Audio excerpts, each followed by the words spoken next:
A longtime Hennepin County commissioner who has represented the northwest suburbs for nearly 30 years announced this week that he is not seeking re-election. Mike Opat's term expires at the end of the year. Reporter Delane Cleveland sat down with him today and he joins us now with more. Delane?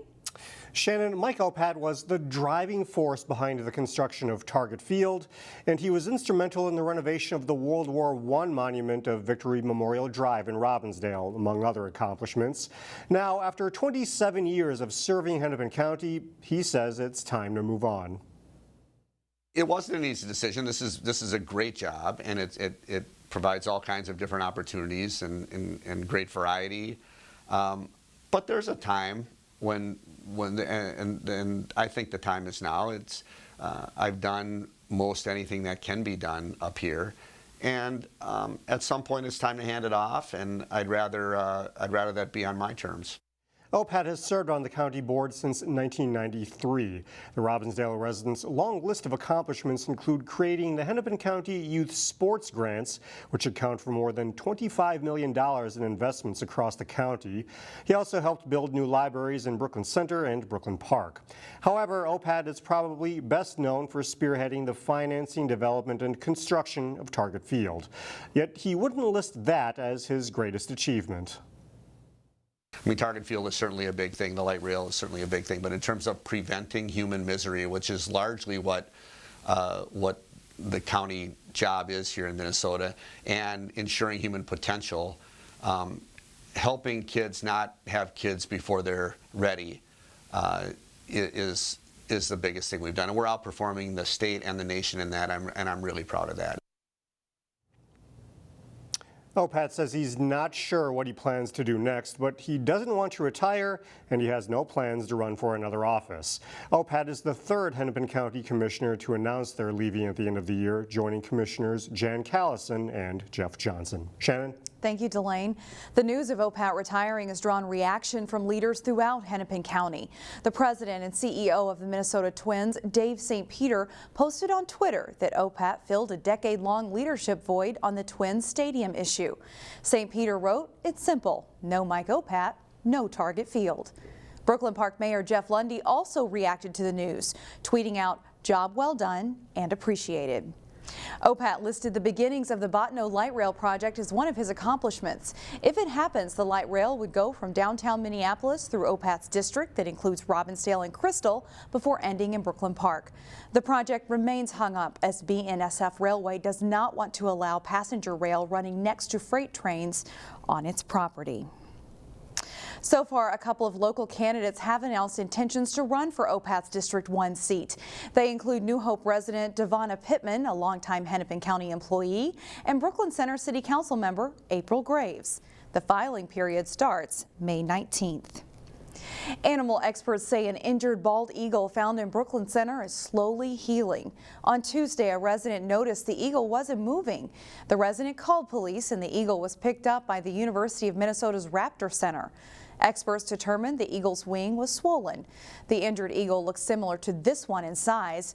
Right now, there's no telling of when the wounded eagle will be released and how it got injured. First and foremost, it's a full, complete workup, radiographs, everything to understand what's wrong as much as possible. In this case, we're treating it symptomatically, supportively. We are providing anti-inflammatories, fluids, treating the wounds, and pain medicine to control any pain and help the bird to feel better. Experts remind the public to never attempt to rehabilitate a raptor yourself. The search for the next president of North Hennepin Community College has been narrowed down to 3 finalists. They are Reagan Romali, the current superintendent and president at Long Beach Community College in California.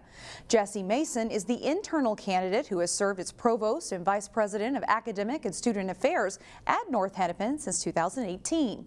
And Rolando Garcia, who is at Broward College in Florida, where he is president of that school's South Campus. The public is invited to meet each candidate at North Hennepin next week.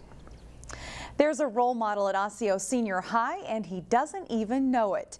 Teachers are calling today's standout student Myles Hawthorne a model for integrity and leadership. Reporter Pafua Yang shows us why. Good rebound, Big Kai. It's hard to believe a 6'3" sport athlete who has a fairly high GPA could be so humble. Oh, dummy. But it didn't take long for CCX News to find out. The thing about it, like, I'm not too much of like a popular guy, like I would show you type of person, so I didn't really think too many people like thought of me like that. Earlier this month, Myles Hawthorne signed to play Division II football for Winona State. We look back at his film and some of the plays he makes are extremely difficult. Coach Ryan Stockhouse says Myles has proven himself in the locker room and as a team captain. Myles Hawthorne is a great example of what a true student athlete should look like in any high school setting. He was a guy we challenged to be more of a vocal guy for us and be that rock, and he really kind of came out of the woodworks with that. I'll get that big car. But his athleticism is just a small part of who he is as a person. Myles just makes me smile every time I see him. School counselor Jackie Trzynka has worked with Myles for the last 4 years. But he also is kind and supportive of other people and other students. He wants to help. She says he's the kind of guy that would stop to say hi in the hallways. You don't know how it could help him in the long run. Like sometimes people talk about like, yeah, you said hi to me in the hallway, and it just like really made my day and stuff like that. Although the senior plans to play football in college, he has dreams of doing something in computer science. School staff are sure Myles will be successful with the kind of character he holds. I think if he goes into college the way he came into high school, he's going to be great. In Osseo, Pafua Yang, CCX News.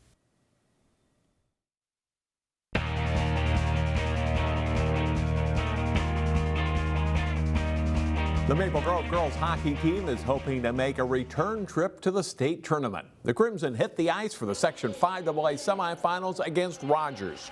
Scoreless into the second period when Emily Oakland sends it on net from the point, and it sneaks through for a Maple Grove goal.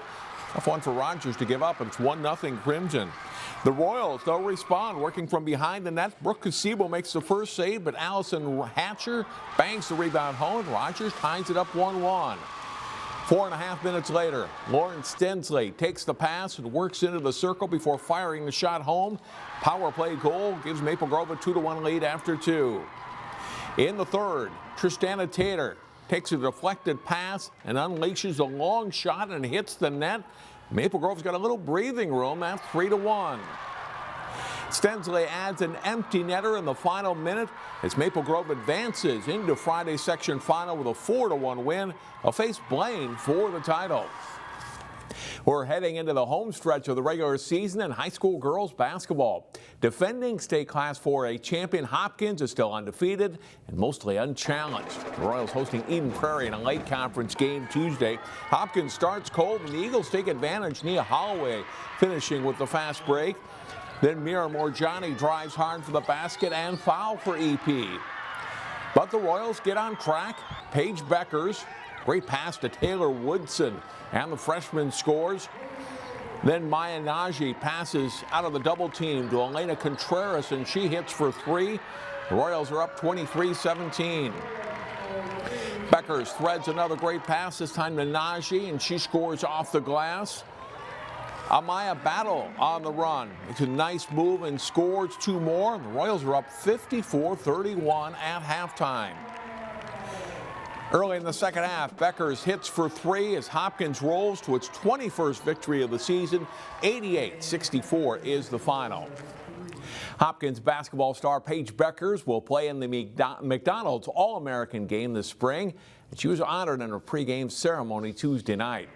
Bueckers was selected from more than 900 nominees. She's the second Hopkins player to receive the honor, following Nia Coffey, and will be just the 5th Minnesota girl to ever play on their showcase event, and the first since 2013.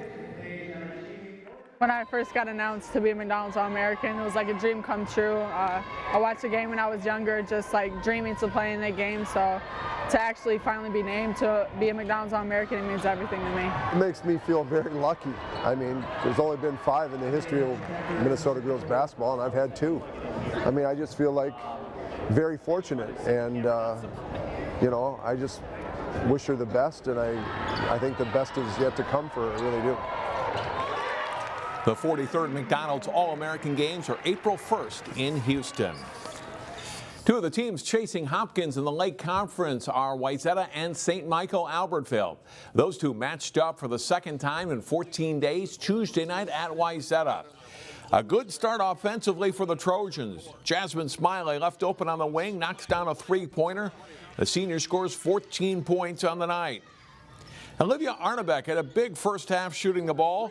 Knocks down three three-pointers, and the Trojans build a 10-point lead. But the Knights rally before halftime. On the break, it's Tessa Johnson on the receiving end of this pass. It's a 2-point game at the half. Knights guard Mackenzie Kramer is an outstanding three-point shooter, and she was in a zone in this game. The senior scored 17 first-half points, adding 16 more in the second half, hitting 9 three-pointers in the game. STMA leads by 8. But the Trojans rally on the strength of the inside scoring generated by Annika Stewart. Knights couldn't stop her. Stewart scoring 19 of her 25 points in the second half as Wayzata beats STMA for the second time this season, 74-72 the final. The Trojans are now 20-3 on the season.